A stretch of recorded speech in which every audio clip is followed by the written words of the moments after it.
Daily Tech News Show is made possible by its listeners, thanks to all of you, including Matt Zaglin, Scott Hepburn, and Bjorn Andre. Coming up on DTNS, where have all the Twitter users gone? Plus, a mixed earnings report for big tech. And what did that GPS outage really mean in Texas?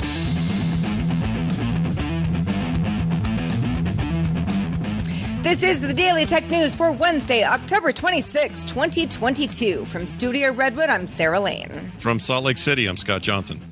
And I'm the show's producer, Roger Chang. Well, we were talking before the show about barf and poop, and we're not going to do that on this show. But if you are interested, please do stick around for the GDI segment after the show. But first, let's start with a few tech things you should know with the quick hits to start. Microsoft earned $2.35 per share in its Q1 earnings on revenue of $50.12 billion, which beat analyst estimates. Azure grew revenue 35%. Microsoft 365 consumer subscriptions increased 13% on the year to 61.3 million.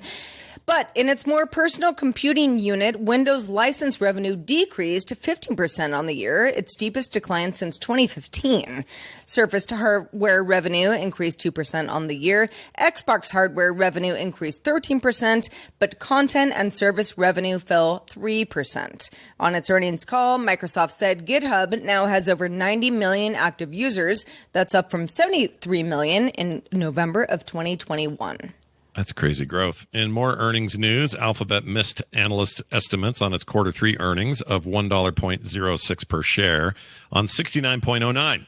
That's billion in revenue, up 6% on the year. YouTube ad revenue fell 2% on the year and to $7.07 billion.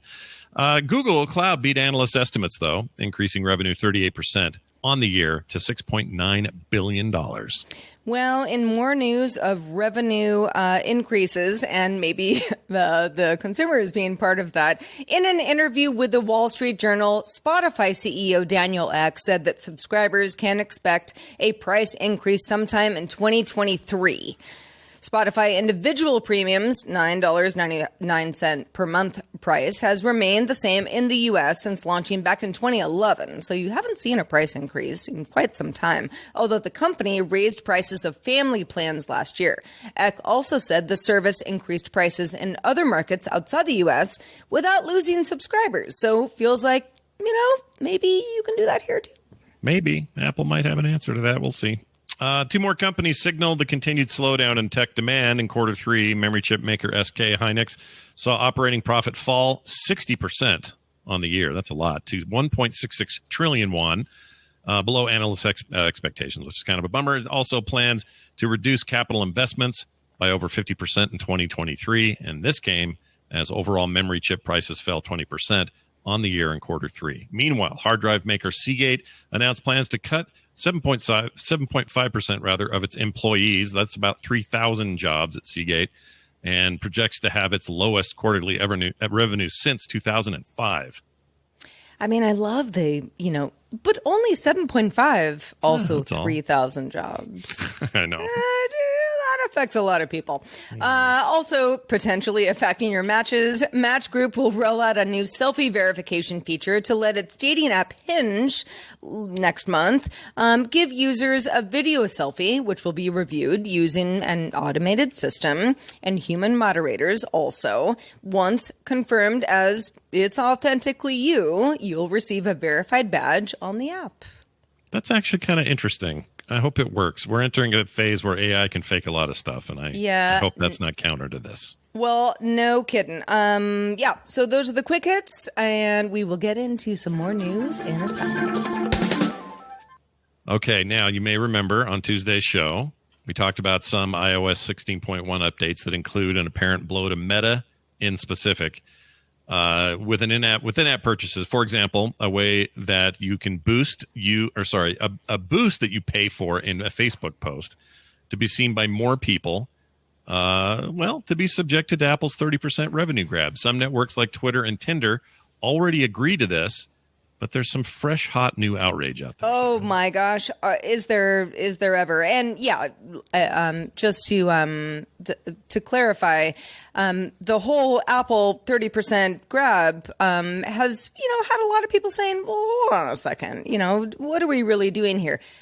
This is a little bit different. The Apple iOS store is being dragged a bit because some Apple developers, in fact, some of Apple's most prolific developers, have complained about ads for gambling apps appearing in their own App Store listings. So, for example, if you go to, Sarah's app, I don't have one, but let's say I did, and you know the name of the app, you look it up, you might see a gambling ad in the area for my app to be downloaded, and I might not have good feelings about that. For context, Apple gives advertisers the choice to have their ads shown in app categories different than their own app's category. So that may happen. Apparently has let ads for gambling appear in listings for unrelated apps, such as the podcast app Overcast by noted Apple developer Marco Arment. That is just one example of this happening, with developers saying, we do not like this. We did not want this. What do we do about this? And as of this recording, Apple doesn't really have a good answer. No, they're probably going to have to address it, though. And I have all kinds of questions. I was talking earlier about how does this happen in, say, states where gambling is illegal? Why do we get those apps at all, let alone advertisements for them? But aside from that, there's only really two explanations here. Either the gambling apps are extremely good at their SEO game. They're really good at getting that ad in front of things in some automated way, or they're really prolific in paying for placement that Apple currently is just like, well, you pay us the most, we put you everywhere kind of situation. If that's the case, Apple should probably address that. And thirdly, the only other third option is that Apple maybe gets so much from that 30% cut revenue from the gambling apps that this is to their benefit. They can't help themselves. Yeah. This helps their services numbers when quarterly reports come up, I guess. I don't know. Well, and I think that third option that you mentioned, Scott, is what has people spinning their wheels a little bit. Like, at what point, Apple is a money-making machine. Certainly the App Store is part of that. But Apple makes money in lots of other ways. And I've seen, certainly, with people who are pretty upset about this for personal reasons, of which I don't really have my own, but saying, at what point can you just, you can't just do the bottom line for, you're a public company, right? So, you have folks that really care about you making money every quarter. Got it. But at what cost? Yeah. And I don't know. I think that, a lot of people are saying, Apple, you used to say that we weren't this kind of company, and now you're just, screwing over everybody. You used to say that you were family friendly, and you're not. Now you're just screwing over everybody. The gambling thing is like really, really bad form. I don't think they're wrong. At the same time, I don't know how much Apple, unless there's an antitrust issue, how much they care about people being mad about this. Yeah, and they may not. I mean, the way I imagine it is when earnings reports come around and they have to talk about how services grew some percentage year over year, they have to talk about the App Store revenue. And if this represents a sizable chunk of that, I don't know that it does. This is pure, guesstimation on my part. But let's say it's $500 million as part of whatever $1.2 billion in revenue they made. As an example, that's sizable enough that they could be at least accused of favorable treatment to those apps. And if so, they're going to probably have to answer for it. I don't know. It's a weird platform because a lot of games are basically gambling anyway, with loot boxes and everything else. So Seriously. It's a real blurry line, but yeah, it's weird. The whole thing. Yeah, well, I wish we could go on to better news, but apparently folks on Twitter are also upset, Scott. That is true. According to internal reports seen by Reuters, researchers at Twitter determined that so-called heavy tweeters, people that tweet a whole lot, have been in absolute decline since March of 2020. Interesting timing, I think. Anyway, these heavy tweeters log in 6 to 7 days a week and tweet at least 3 or 4 times weekly. If that doesn't sound like you, you're not alone. These accounts reportedly make up less than 10% of monthly users, but they generate 90% of all tweets. I feel like I'm part of this problem. I tweet a lot. Accounting for over half of Twitter's global revenue, the report found interest in news, sports, and entertainment declining among those heavy users, while cryptocurrency and NSFW, or not safe for work content, were the highest growing topics on the platform. Yeah, so if you're saying, well, hold on, March of 2020, wasn't that? Yes, that was the start of the pandemic where quite a few other platforms, let's think of Netflix, for example, experienced surges in user engagement. People couldn't go outside. They were gaming. They were watching stuff. They were apparently not using Twitter. So if you were a heavy Twitter user, and all of a sudden you're stuck inside for months on end, and you choose to go somewhere else, which is what, Twitter itself, apparently, according to this report, means that you were a heavy user who just wasn't heavy using anymore. Where are you going? Yeah, it's an interesting question. I think I have a partial answer to this. During the pandemic in particular, but also just in general over the last, let's say, decade, Twitter has become more and more a place where you're going to be faced with your normal followers or your normal timeline where there's stuff you followed for a reason. But you're also going to come across stuff that you've tried to block and keyword for and not have as part of your timeline. But there it is anyway. It can be a negative scroll. And even my Twitter use is mostly about posting and interacting with replies and very little to do with my main timeline, because my main timeline, I think, is a little depressing at times. So I think in 2020, early March, when things were getting weird, I think a lot of people probably just said, I don't want to be depressed about this stuff anymore. And also other apps like TikTok, as an example, I'm not saying it's the only example, but as an example, has this algorithm that pretty well does this thing where it feeds you what you want. And it's a good kind of dopamine hit over there, for lack of a better way of explaining it. Yeah. And so if you're getting nothing but negativity over here, why wouldn't you spend more time over here? I just think that was the natural thing. And if all they're going to have is crypto and porn, that's a weird future for Twitter. And I don't like those trends as in terms of a place I want to visit and hang out. Yeah, I mean, I would say, well, on Twitter, the amount of DM and even just like direct reply stuff that I get, that spam, is all kind of crypto based and doesn't make a lot of sense to me. That aside, though, if I think about how my Twitter use case used to be, and I enjoyed it a lot, just kind of talking to my friends. And then at some point it became like, okay, this is like a mass machine. I'm more using it as a news tool. And I still do that, but it doesn't bring me joy. No. Right? Right. I think that's the key, is I feel exactly the same as you. And even though I tweet, I still think I tweet too much. I don't do it like I used to. I don't feel like you tweet all that I was much, a mega tweeter back in the day. Like, I don't know, 50 tweets a day wouldn't be weird. But now, you might get 4 to 6 of them out of me. And almost all of them are just me saying, here's the thing I'm working on. Here's some art. Here's a show I put up. Sure, yeah. So it's that kind of stuff. And I kind of avoid the place. I avoid my own timeline because it's just, I know what's going to happen in there. I'm going to run into some stuff that's going to make me mad. And I think this is a real issue for Twitter, because the platform has become a place to go complain or, tell everybody something terrible happened. And then you're all supposed to gang up and be together on something that's terrible. That's the evolution of the service. And I think people have a limit on that. I also think, Twitter has for years now been accused of horrible content moderation, which I think is true. Yeah. I don't feel personally, that much, it has upset my life that much. But I also feel like, man, there's so much nuance and kind of inside jokes on Twitter. And if you really want to be part of that, you can be. And it's fun. Oh, yeah. Sure. It's fun. It as of today, stuff where I was like, what does this mean? Let me figure it out kind of stuff.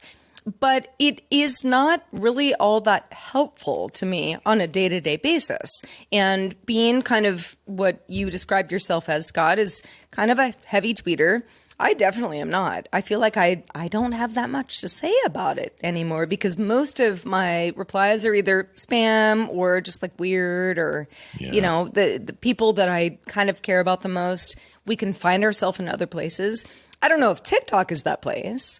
I think that might be a fad that it will wane eventually as well. But yeah, I don't know what Twitter does about this. If you got heavy tweeters that haven't been tweeting for a couple of years now, well, what are you going to make money off of? Yeah, if I was Musk, I'd be more concerned about that than I would be bots and things, even though they kind of correlate a little bit or they happen at the same time. I don't know what the ultimate thing is. The only final thing I'd say on this is I don't know where to go for what Twitter used to be for me.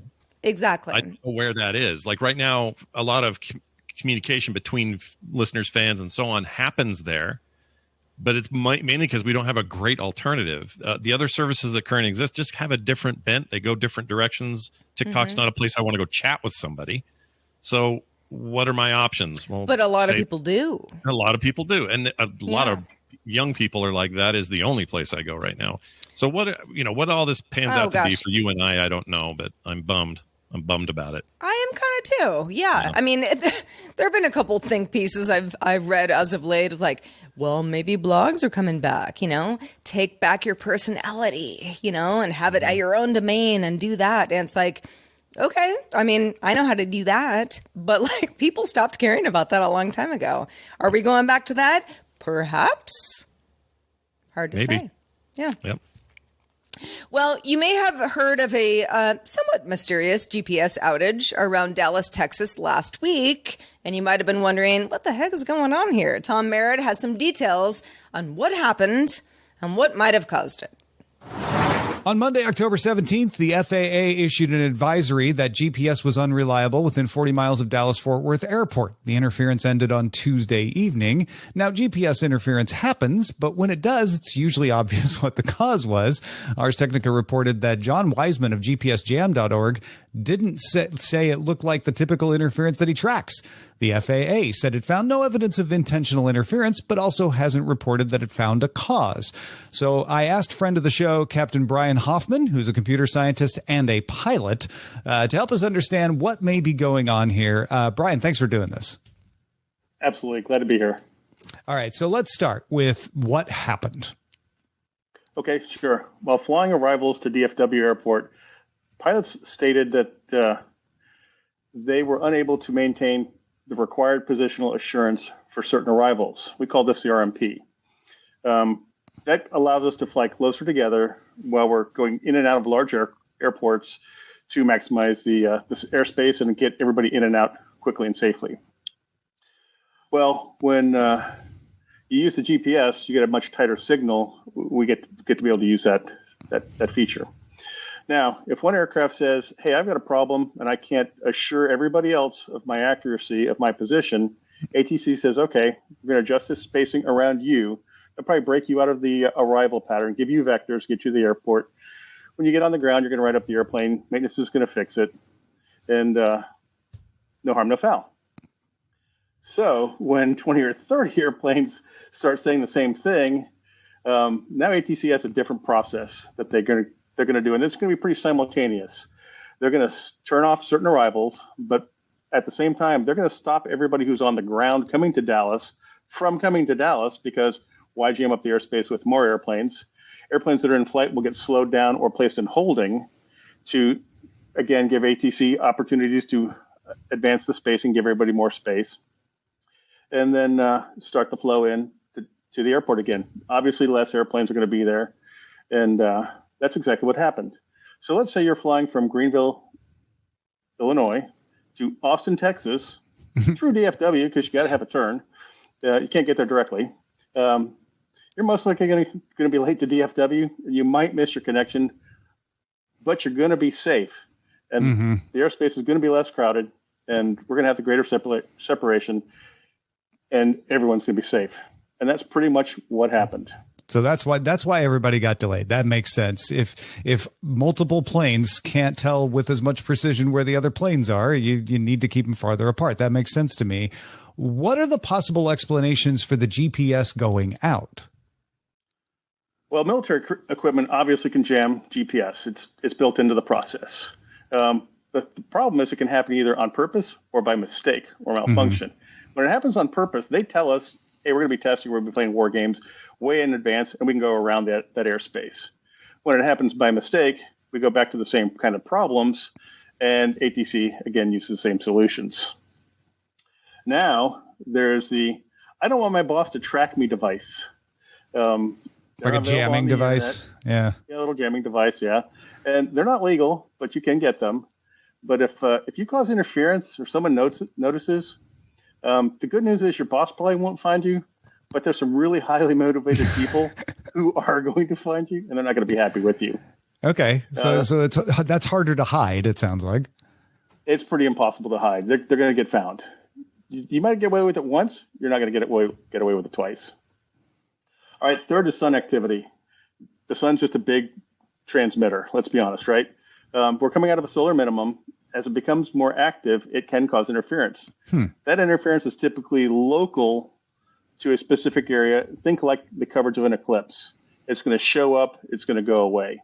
NOAA has a website, Space Weather Prediction Center, or swpc.noaa.gov. That is a site we go to as pilots to find out how the space weather is going. That's where we're going to get the heads up that something like that might be showing up. So we should know if that was the cause, sounds like. Most of the time we should know in advance that that's coming.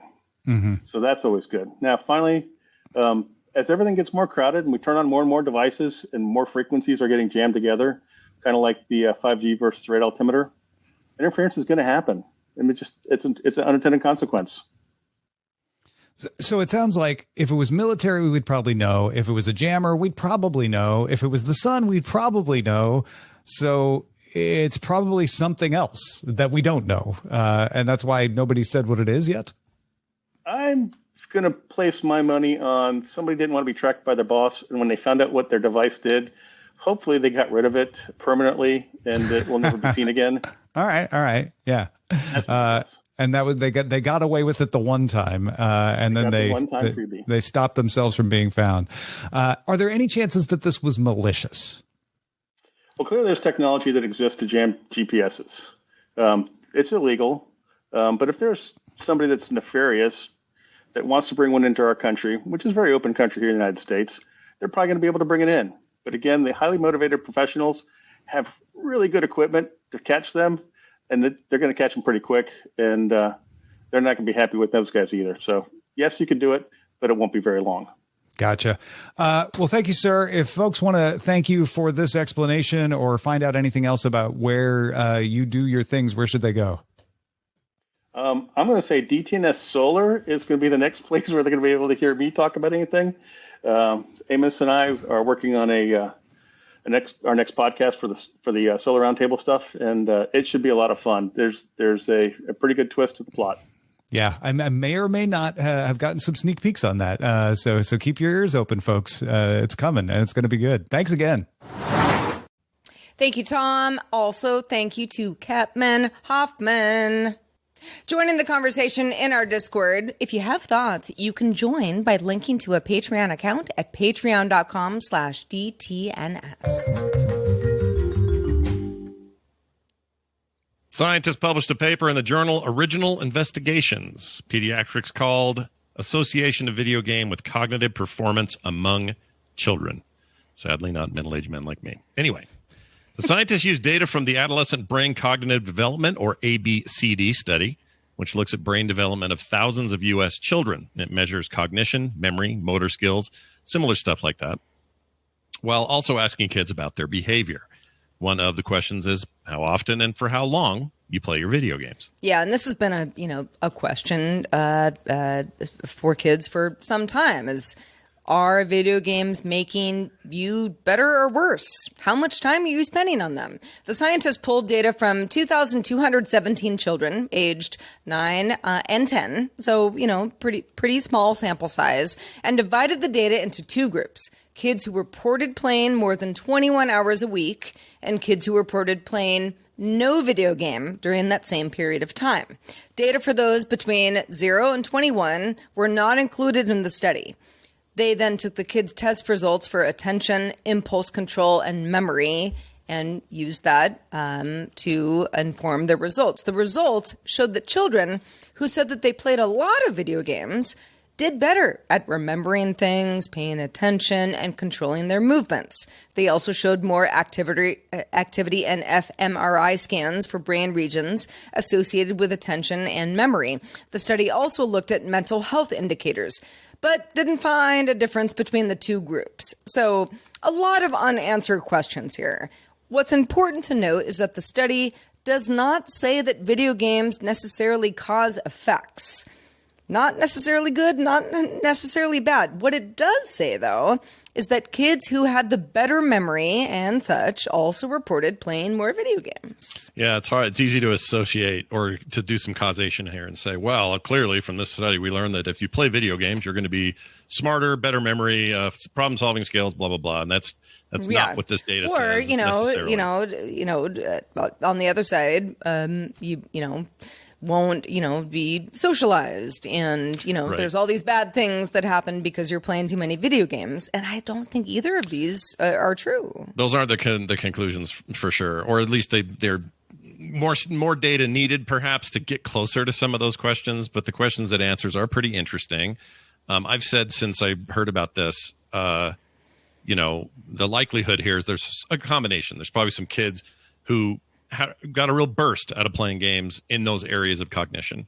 And there are probably a group of kids who were already really proficient in those areas that gravitate toward games because games not only challenge those skills, but they're also, it's sort of adjustable. It's a scale. So you can kind of come into them at whatever level you're at and feel pretty good about what you're doing in those games. So none of that stuff really got answered. That's not really what they were aiming to answer. The bigger question I have is, we don't know from the study what games they're playing. They may know, but they didn't publish this as part of it. Right. So I don't know if all of this talk back and forth with these kids is about their phone games and them playing puzzle games or whatever it is they're playing there, or if it's Fortnite, is it Call of Duty, is it something more cerebral and more narrative driven? Like, we don't know. And there is so much granularity when it comes to game genre right now, just huge. And everybody's playing them, kids and adults alike. So I wish they would have drilled down a little more on that. I think that can be done again in further study, just to kind of see, is there a difference if a kid's playing nothing but first person shooters? What's different there in that group versus the group that played match 3 puzzles? Because, a lot of people would say, well, it's a gun thing, that's not good for kids. But is it actually helping that particular child focus on things that maybe they would have had a hard time with otherwise? That, it's not, sort of a one and done type of thing. Yeah. And they, the old days, the 80s and 90s version of this was all, games are going to make our kids violent. Games are making our kids dumb. They're making them lazy. Whatever the answers were, or depression comes out of gaming. I mean, they also said that about television. They've said it about everything. Which is you not can go back. Necessarily untrue. Exactly. You can go movies, television, comic books. You can go back to the beginning of time. Some cave drawings probably drove some parents crazy. But yeah, the point of that is we're now finally to a point where gaming as a thing, a collective thing, is bigger than it's ever been. And it's in the lives of everyone. Most people running big business or in government these days, they went to an arcade and played Asteroids. That's the age we're at. And so because of that, I think this is a great time to start gathering this kind of data. We did the same thing when it came to viewing habits at home with TV and other things, like you mentioned, and radio and whatever it may be. I think it's a great time to gather this information. This study has some really important points to it. I think more work can be done.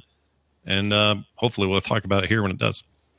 Yeah. As a, I always say, like, I'm not really a gamer, but I mean, I play word games every day. They're Sure. very important to me. And when I do well, I feel cognitively like ready to take on the day in a way that I feel less so when I don't do well.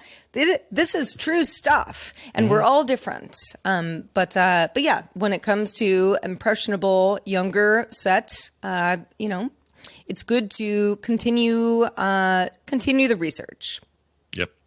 Also good to continue is having Scott Johnson on the show. Scott Johnson, thank you so much for being with me today and talking about all the things. Let folks know what you do when you're not on the show, talking about all the other things. Well, good news. I talk more about video games on a show I do called Core. It happens on Thursday nights. We will likely mention this study and some of its ramifications this coming show, which will be tomorrow night. But if you'd like everything from the top level business end of it, the industry side of gaming, all the way down to some weird little indie title I'm playing this week, that's what we cover. And we have a really great time doing it. I think you'll like it. Check it out over there at frogpants.com/core, or you can find it wherever you might find podcasts. Well, you're a busy man, and we appreciate you being with us, most Wednesdays. We also want to expend a special thanks to Don Banks. Don Banks, you know who you are, but for anybody else, Don Banks is one of our top lifetime supporters for DTNS, so big ups for all the years of support. Don! Woo! Whoop, whoop. Speaking of patrons, stick around for the extended show, Good Day Internet. We talk about, well, gosh, I don't know. You just have to, tune in and find out. You can catch the show, though, live. We do DTNS live Monday through Friday at 4 p.m. Eastern, 2000 UTC. Find out more at dailytechnewsshow.com/live. If you're having fun, tell a friend. Join us tomorrow. We'll be back with Justin Robert Young. Talk to you then. This show is part of the Frog Pants Network. Get more at frogpants.com. Diamond Club hopes you have enjoyed this program.